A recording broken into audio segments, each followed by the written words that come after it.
Good morning. It is Thursday, May 22nd. This is an NBC 10 Coffee Break. I'm Brian Crandall with you this morning just after 10 a.m.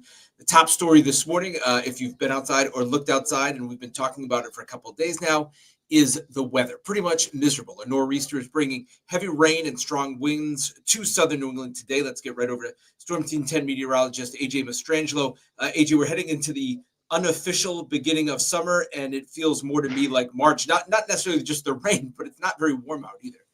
Yeah, it's perhaps the worst part of it. Temperatures hanging in the 40s as we continue to see the rain overspread the region. Haven't seen too much in the way of any wind just quite yet, but that'll change most certainly as we continue later on. Taking a live look right now, Georgia and Galilee, as you can see the rain falling down right now. The American flag definitely swaying there in the wind. There's some of the seagulls taking advantage of some of that wind too. We have seen quite a bit in the way of some rain for parts of the south coast. Some spots already around 3/4 of an inch. Temperature near 47, visibility down at 3. And you can see our northeast wind right around 13 miles per hour. That gets up to around 20 miles per hour in Galilee as we continue later on today. Let's take a look at the storm impacts. Rain, periods of heavy rain continue through the afternoon into the evening. Pockets of localized flooding possible, especially for that afternoon and evening commute. Winds 30, 40 miles per hour, 40 to 50 at the coastline. So that could be knocking out power just for really isolated instances, but nonetheless do have a little bit more foliage on the trees, so that does create more friction and actually could put down a few more branches. Coastal impacts, high surf, and some minor coastal flooding will be possible. Here's a look at radar right now. We've seen some of the heavier rain now pushing further on shore, light to moderate rain being transitioned to more of this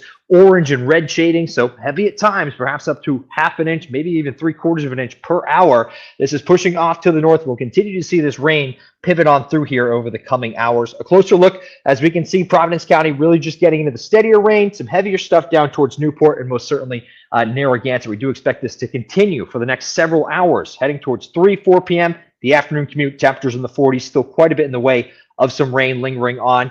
Takes until roughly midnight to say goodbye to the rain. So the flood threat greatest through the second half of the afternoon into the early evening. Likely seeing 2 to 3 inches, some spots even a little bit more. Rain tallies do fall off the further west you go, closer to Hartford, Connecticut. 30, 40 mile per hour gusts, 40 to 50 for the immediate coastline. And we're also looking at the potential for some minor coastal flooding, especially down towards the westerly area, as well as North Kingstown. All those east-facing beaches likely expecting quite a bit in the way of some wave action and water level rise, perhaps up to 1-2 feet. Patuxent, Wood, as well as Pawcatuck River, all with the potential to see some flooding as we continue to tally up the rainfall. Stay with Storm Team 10. Of course, we'll have lots of updates come here on social media as well as online and on the air coming up at 12 p.m. But Brian, quite the doozy today. Definitely want to make sure you got the rain gear. Also, a few layers under that rain gear, too, with temperatures sitting in the 40s. Yeah, before the rain set in last night, my son had a soccer game. I was out there like it was February. I had at least like 4 layers on. It was freezing. People had blankets. And again, that was before the rain. And of course, nothing's really worse than cold rain. So, all right. Thanks, AJ. Appreciate it. Yep. We'll check in with you later on throughout the day. All right. In our news today, 9 dogs are with local authorities after the Rhode Island SPCA says those dogs and at least 5 others were running wild in Narragansett. A man who was driving from New York to Maine, they say, had 14 dogs packed in his SUV. They say he stopped at a shopping plaza to calm the dogs down. When he opened the door, they ran out. After corralling the dogs, police brought them to a baseball field, as you see here in this video, to try and safely separate the dogs, but they began running wild again. One dog was bitten. The owner was in the video at one point, too. A police officer, they say, pepper sprayed the dogs to get the situation under control. The owner was able to keep 5 of the dogs and right now is not facing charges. Let's listen to what happened. Everywhere. They just, it was freedom for them. They just took off and just started having fun. I saw maybe 5 run back and forth through the doors, and then 3 of them came inside. Why would someone have 14 dogs in their car? Do you think he was trying to sell the dogs? He acknowledged that he was trying to sell the dogs. He represented to us that he was a breeder based in New York. Okay, wild story there in Narragansett. And here's another one out of New York, an anchor in Albany, New York. Must really love her job because she stayed on the air despite going into labor. Her name is Olivia Jackless. She works at our NBC 10 sister station, WRGB. Her water broke Breaking around news this 4:15 morning. yesterday morning. Literally. Water has broke. That's and right. she is anchoring the news now in active labor. Early labor. Our other top story this morning, I guess Olivia's I'm water. officially in early labor. Yeah, Olivia's water broke, and she's still here. She's been doing the entire show. This is her decision to do Yes. this. I'd rather be at work than at the hospital. So. Something you'll never hear come out of my mouth.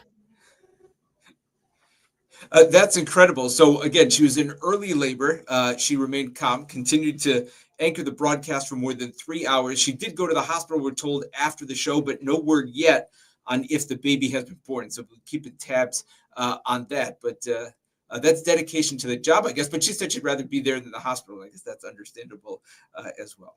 All right, a star-studded sports movie is wrapping up filming in Rhode Island. The film by Verdi Productions is called Bad News on the Doorstep. The cast features former Patriot Rob Gronkowski, along with actors Chaz Palminteri and Robert Davi. It's based on the true story of two Italian-American football prodigies who have to decide whether to stick with football or join organized crime. Vince Lombardi too, but I have the look for Vince Lombardi, but I was trying to go for the speech like Al Pacino, so I was kind of a mix here, but then also with some Gronk involved in it as well. That is an interesting look for Rob Gronkowski there. I mean, he's all over, TV and stuff like that. I've not seen him like that. Is he going for old school coach? This is Gronk's second time working with Verdi Productions. Bad News on the Doorstep is expected to be released within a year. All right, there's good news for the projected 39.4 million Americans expected to hit the road this Memorial Day weekend. Filling up for the road trip is going to be cheaper than it has been in the last few years. According to Gas Buddy, the average price of a gallon of gas is expected to be $3.08. That's the lowest price this time of year since 2021 and way lower than 3 years ago when it was $4.60. All right, there's a baby in need of a name at the Cape Ron Park Zoo in Attleboro. This female sloth was born at the end of last year. And if you have a suggestion, you can head to the zoo gift shop and fill out a slip. You have until Friday, June 6th. After that, staff will narrow down the names, and then you can vote. The person who suggested his name wins gets a behind-the-scenes tour at the zoo showing how sloths are taken care of and a sloth gift basket. Look at that cute little sloth at the zoo. All right, if you have a name suggestion, get over to Cape Ron Park Zoo. That does it for this NBC 10 coffee break. Thanks for joining us this morning. We, of course, have news and weather updates, as always, all the time on turn10.com. We'll be back to see you on TV for NBC 10 News at noon. Have a great